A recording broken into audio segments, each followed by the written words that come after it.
शुंग वंश का इतिहास। आज के इस वीडियो में हम आपको पुष्यमित्र शुंग और शुंग वंश के बारे में विस्तार पूर्वक बताएंगे। यदि आप इतिहास को जानने के लिए इच्छुक हैं तो यह वीडियो आपके लिए ही है। इस वीडियो में हमने पुष्यमित्र शुंग की जीवनी और शुंग वंश की स्थापना कैसे हुई आदि पर चर्चा करेंगे, जिससे आपको शुंग राजवंश के बारे में विस्तार पूर्वक जानकारी हो सके।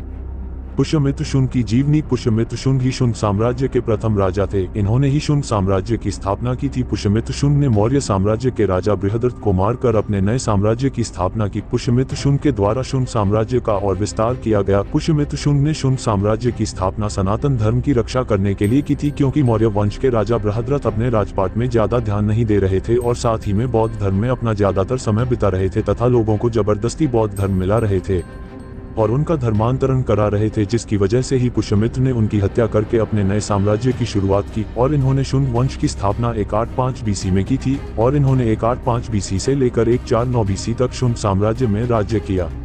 प्राचीन भारत के इतिहास में मौर्य वंश को एक महान और शक्तिशाली राजवंश के रूप में देखा जाता है। इस वंश के संस्थापक सम्राट चंद्रगुप्त मौर्य ने नंद वंश को परास्त कर विशाल मौर्य साम्राज्य की स्थापना की। फिर उनके पुत्र बिंदुसार और बिंदुसार के पुत्र चक्रवर्ती सम्राट अशोक ने तो मौर्य साम्राज्य को चरमोत्कर्ष पर पहुंचाया, लेकिन सम्राट अशोक के पश्चात मौर्य वंश में अगले शासक उतने सशक्त नहीं हो सके, जिसके परिणाम स्वरूप अल्प समय में ही मौर्य साम्राज्य का पतन हो गया। अंतिम मौर्य शासक बृहद्रथ को उनके ही सेनापति पुष्यमित्र शुंग ने जान से मार डाला और सत्ता की बागडोर अपने हाथों में ले ली और इस प्रकार प्राचीन भारत के इतिहास में मौर्य वंश का पतन और शुंग वंश का आगमन हुआ।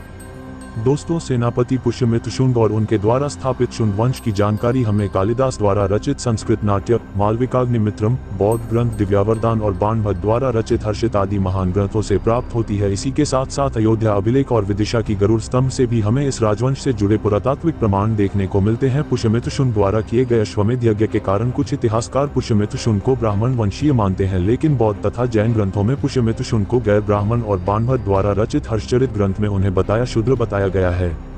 इसीलिए शुंग वंश के शासक वास्तव में किस जाति से संबंधित थे यह कह पाना बेहद ही मुश्किल है। शुंग काल से जुड़े सभी साहित्यिक और पुरातात्विक साक्ष्यों से प्राप्त होने वाली जानकारी सीमित होने के कारण और उससे तिथि का बोध न होने के कारण इतिहासकार अनुमान लगाते हैं कि पुष्यमित्र शुंग का शासन काल संभवतः 185 बीसी से लेकर 149 बीसी के मध्य रहा होगा। 185 बीसी के आसपास ही सेनापति पुष्यमित्र शुंग ने मौर्य साम्राज्य के राजा बृहद्रथ की हत्या कर मगध का सिंहासन हासिल कर लिया होगा। लेकिन यहाँ पर एक बड़ा सवाल हो जाता है कि सेनापति पुष्यमित्र शुंग ने अपनी ही सम्राट की हत्या क्यों की। इस पर बहुत इतिहासकारों का मानना है कि सम्राट बृहद्रथ के समय काल में ही मगध साम्राज्य पर यवन आक्रमण का खतरा मंडरा रहा था। महर्षि पतंजलि जो बृहद्रथ और पुष्यमित्र शुंग के समकालीन थे, उन्होंने अपने महाभाष्य में यवनों द्वारा साकेत और माध्यमिक पर आक्रमण का वर्णन किया है, जिससे यह स्पष्ट होता है कि उस समय यवन मगध के नगरों पर हमले कर रहे थे और मगध की जनता यवन अत्याचार से पीड़ित थी, लेकिन मगध की सेना कुछ नहीं कर रही थी, क्योंकि बृहद्रथ अभी भी अहिंसा के पक्षधर थे और वे यवन के खिलाफ सैन्य कार्रवाई का आदेश नहीं दे रहे थे। ऐसे में सेनापति पद के दायित्व को निभाते हुए पुष्यमित्र शुंग ने अपने राजा के खिलाफ संघर्ष छेड़ा और उनकी हत्या कर दी।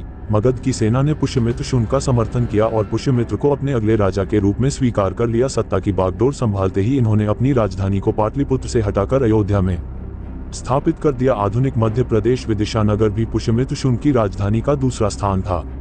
पुष्यमित्र शुंग के पुत्र अग्निमित्र विदिशा की गोप्ता अर्थात उपराजा थे। बौद्ध ग्रंथ दिव्यवादन में पुष्यमित्र शुंग को बौद्ध धर्म का उत्पीड़क, बौद्ध साधुओं का हत्यारा और बुद्ध विहारों को तोड़ने वाला आदि बताया गया है। हो सकता है कि पुष्यमित्र शुंग बौद्ध विरोधी रहे हो, लेकिन बरहूत के स्तूप का निर्माण और सांची के स्तूप का जीर्णोद्धार पुष्यमित्र शुंग इस बात को नकारा नहीं जा सकता कि पुष्यमित्र शुंग के हाथों सत्ता आने के बाद दुर्बल बन चुके मगध साम्राज्य को बल मिला, जो राज्य मगध की अधीनता त्याग चुके थे।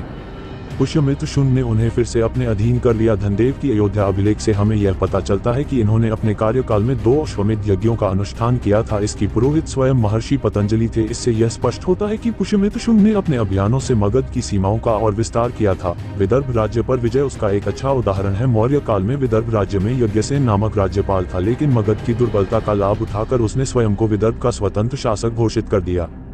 लेकिन बाद में पुष्यमित्र शुंग के आदेश पर उनके पुत्र अग्निमित्र ने विदर्भ राज्य पर आक्रमण किया और राज्यपाल यज्ञसेन को परास्त कर विदर्भ राज्य को मगध साम्राज्य के अधीन कर लिया। कालिदास के प्रसिद्ध नाटक मालविकाग्निमित्रम में यज्ञसेन चचेरी बहन मालविका और अग्निमित्र की प्रेम कथा के साथ साथ विदर्भ विजय का वृतांत भी उल्लेखित है। सन 149 बीसी के आसपास और उनका पुत्र अग्निमित्र साम्राज्य का उत्तराधिकारी बना। शुंग वंश की स्थापना पुष्यमित्र शुंग के द्वारा की गई थी। पुष्यमित्र शुंग ने बृहद्रथ मौर्य को मारकर शुंग वंश की स्थापना की थी। पुष्यमित्र मौर्य वंश के राजा बृहद्रथ मौर्य के सेनापति थे। पुराने इतिहासकारों और के ग्रंथों के मुताबिक माना जाता है कि 180 BC के करीब पुष्यमित्र शुंग ने बृहद्रथ की हत्या करके शुंग वंश की स्थापना कर दिया था। अयोध्या में प्राप्त शिलालेख के अनुसार पुष्यमित्र शुंग को 2 बार अश्वमेध यज्ञ करने वाला बताया गया है। मगध के मौर्य शासकों ने अहिंसा को अपना धर्म समझा था, जिसके कारण इन्होंने यज्ञों और बलि का बहिष्कार कर दिया था। पुष्यमित्र शुंग ने सम्राट बनने के बाद इन यज्ञों और बलियों के फिर से प्रारंभ करवाया। कुछ स्रोतों के अनुसार पुष्यमित्र शुंग के यज्ञों के पुरोहित पतंजलि मुनि थे। इसीलिए उन्होंने महाभाष्य में लिखा है ई पुष्यमित्रम याज्यामः, अर्थात हम यहाँ पुष्यमित्र का यज्ञ करा रहे हैं। अश्वमेध के दौरान छोड़े जाने वाले घोड़े को सिंधु नदी के किनारे यवनों ने पकड़ा था। पुष्यमित्र शुंग के पोते वसुमित्र ने यवनों को परास्त कर वह घोड़ा छुड़वाया था। बौद्ध रचना दिव्योद्दान के अनुसार पुष्यमित्र ने कई बौद्ध स्तूपों के विध्वंस कराया था। उसने कई बौद्ध भिक्षुओं की हत्या भी कराई थी। शुंग साम्राज्य की सीमा पश्चिम में सिंधु नदी तक तथा दक्षिण में नर्मदा नदी तक फैली थी। हिमालय से प्राच्य समुद्र तक फैले साम्राज्य को पुष्यमित्र ने मजबूत बनाया था। पुराणों के अनुसार पुष्यमित्र का शासन 36 वर्षों तक चला। शुंग वंश में 9 शासक हुए हैं, जो इस प्रकार हैं: अग्निमित्र, वसुज्येष्ठ, वसुमित्र, आंध्रक, 3 अज्ञात शासक, भगवत तथा देवभूति। पुष्यमित्र शुंग की राजधानी पाटलिपुत्र थी। शुंग साम्राज्य के समय भी राज्य के विभिन्न क्षेत्रों में राजकुमारों को वहां के राज्यपाल के रूप में नियुक्त करने की परंपरा चलती रही। उदाहरण के तौर पर पुष्यमित्र शुंग का पुत्र अग्निमित्र विदिशा का राज्यपाल था तथा कौशल का राज्यपाल धनदेव था। इसके अतिरिक्त उनकी सेना का संचालन भी राजकुमारों के हाथ में ही होता था। शासन प्रबंध की यदि चर्चा करें तो शुंग वंश का शासन भी मौर्यों के समान केंद्रीयकृत था, जहां शासन की सबसे छोटी इकाई ग्राम हुआ करती थी, किंतु इस काल तक शासन के केंद्रीय नियंत्रण में शिथिलता आ गई। शुंग वंश के दौरान ही राज्य के विभिन्न भागों में सामंतवादी प्रवृत्ति का उदय होने लगा था। शासन अब अपने दूरदराज के क्षेत्रों को पूर्ण रूप से नियंत्रित करने में असक्षम होने लगा था। यही कारण था कि आने वाले समय में भारत की शासन व्यवस्था में सामंतवादी प्रवृत्ति हावी होने लगी। कुछ बौद्ध साहित्यों के अनुसार ग्रीक शासक मिनिंदर, जिसे मिलिंद भी कहा गया है, और शुंग सम्राट के बीच युद्ध हुआ था। शासन काल के दौरान बौद्ध धर्म को नाकारा सन्यासियों और ब्राह्मणों को दिया अनुदान। पुष्यमित्र शुंग ने अपने शासन काल के दौरान होने वाले बौद्ध धर्म के व्यय को काफी कम कर दिया था। उसके द्वारा बौद्ध सन्यासियों को दिया जाने वाले उपहार भी खत्म कर दिए गए। हिंदू धर्म से नाता रखने वाले सन्यासियों और ब्राह्मणों को काफी अनुदान दिया गया। इस प्रकार हम देखते हैं कि भारतीय इतिहास में एक महान मौर्य साम्राज्य के बाद पुष्यमित्र शुंग ने भारत के प्रथम ब्राह्मण राज्य की नींव रखी थी। यह शासनकाल कुछ शताब्दियों तक चला, जिसमें वैदिक धर्म की परंपराओं को फिर से फलने फूलने का मौका मिला। किंतु बौद्ध भिक्षुओं के ऊपर किए गए अत्याचार से प्राप्त हुई आलोचना से पुष्यमित्र शुंग बच नहीं सकते। पुष्यमित्र शुंग का शासनकाल इस विरोधाभास से हमेशा जुड़ा रहेगा।